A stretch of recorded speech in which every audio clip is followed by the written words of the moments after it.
ആർക്കും വിരോധമില്ല. വേണമെങ്കിൽ പരാതി കൊടുക്കാൻ ഞാനും തയ്യാറാണ്. ഫേസ്ലെസ് ആണ്.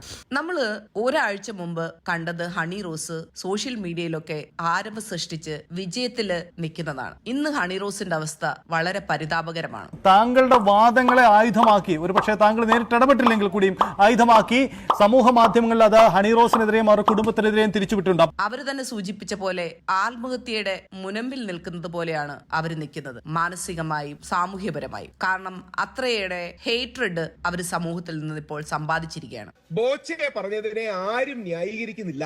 ബോച്ചെ ഹണി റോസിനോട് മാപ്പ് പറയണമെന്ന് തന്നെ ആദ്യം പറഞ്ഞ വ്യക്തികളൊന്നും ഞാനാണ്. ബോച്ചയുടെ വാക്കുകൾക്ക് മാന്യത വേണം, ഹണി റോസിന്റെ വസ്ത്രത്തിന് മാന്യത വേണം. എന്തുകൊണ്ടാണ് ഒരാഴ്ച മുമ്പ് ഇത്രയും സ്റ്റാറായി നിന്ന ഒരാൾക്ക് ഇങ്ങനൊരു അവസ്ഥ വന്നു? നമുക്കൊന്ന് നോക്കാം. ഹണി റോസ് ഒരു നടിയാണ്. പക്ഷെ ഒരു നടി എന്നുള്ള നിലയിൽ അവരുടെ സിനിമകളൊന്നും അത്ര നല്ല രീതിയിൽ ഓടിയിട്ടില്ല. ട്രിവാൻഡ്രം ലോഡ്ജാണ് ഒരുവിധ കുഴപ്പമില്ലാതെ ഓടിയ സിനിമ. പക്ഷെ അതിനുശേഷം അവർക്ക് ആ നടി എന്നുള്ള രീതിയിൽ പേരെടുക്കാൻ പറ്റിയില്ല. അടുത്ത കാലത്ത് ഇറങ്ങിയ മോൺസ്റ്റർ പോലുള്ള സിനിമകള് സൂപ്പർ സ്റ്റാറിന്റെ കൂടെ അഭിനയിച്ചിട്ട് പോലും ഒരു ഗുണവും ഉണ്ടാക്കിയില്ല അവരുടെ ലൈഫില്. പക്ഷെ അവർ മറ്റൊരു രീതിയിൽ അവരുടെ ജീവിതമാർഗം കണ്ടെത്തുകയായിരുന്നു. ഇനാഗുറേഷൻ സ്റ്റാർ എന്ന് പറഞ്ഞിട്ട്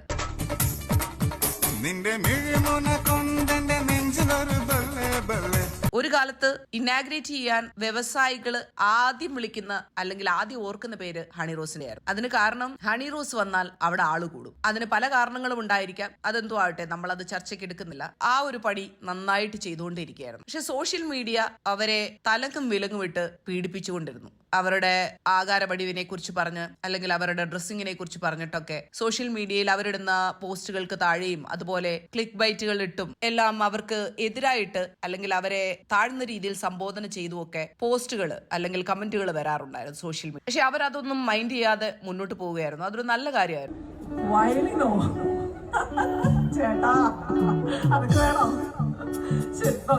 പെട്ടെന്നൊരു ദിവസം ബോബി ചെമ്മണ്ണൂരിന്റെ കടയുടെ ഉദ്ഘാടനത്തിന് അവരെ വിളിക്കുന്നു. അവിടെ വെച്ച് ബോബി ചെമ്മണ്ണൂർ അവരെ അധിക്ഷേപിച്ചു എന്നാണ്, അതായത് വോക്കലി അധിക്ഷേപിച്ചു, അയാളുടെ സമീപനം ശരിയല്ലായിരുന്നു എന്നൊക്കെ പറഞ്ഞിട്ട് അവരൊരു പോസ്റ്റ് ഇടുന്നു. അതിനകത്ത് ബോബി ചെമ്മണ്ണൂരിന്റെ പേര് പറയുന്നില്ല. പക്ഷെ അതിനുശേഷം 10-27 പേര് അതിന്റെ താഴെ, ആ പോസ്റ്റിന് താഴെ ഇട്ട കമന്റിന് 10-27 പേരെ അവര് പേരെടുത്ത് പറയുന്നു. പോലീസ് അതിലൊരാളെ പിടിക്കുന്നു. അവിടെ വരെ കാണികളെല്ലാം, സോഷ്യൽ മീഡിയയിലെ ഓഡിയൻസ് എല്ലാം ഹണി റോസിന്റെ കൂടെ നിൽക്കുന്നു. അതിനുശേഷം ഇവര് ബോച്ചയുടെ പേരെടുത്ത് പറഞ്ഞ് ബോച്ചയ്ക്കെതിരെ കേസ് കൊടുക്കും. അതും സോഷ്യൽ മീഡിയ ആരവത്തോടു കൂടിയാണ് സ്വീകരിച്ചത്. സോഷ്യൽ മീഡിയ മാത്രമല്ല, സിനിമാ സംഘടനയായ അമ്മ, അതുപോലെ തന്നെ മീഡിയകള്, സാധാരണ മനുഷ്യര്, ഇവരെല്ലാവരും ഹണിയുടെ ഒപ്പമായിരുന്നു. കാരണം ബോച്ചെ സ്ത്രീകളെ കുറിച്ചുള്ള അയാളുടെ സമീപനം അതൊന്നും ശരിയല്ല എന്ന് പൊതുവിലൊരു അഭിപ്രായമുള്ളതുകൊണ്ട് ഹണി റോസിന് ഭയങ്കരമായ പിന്തുണ കിട്ടും. പക്ഷേ കളി ചെറുതായിട്ട് മാറി തുടങ്ങിയത് അവിടെ വെച്ചായിരുന്നു.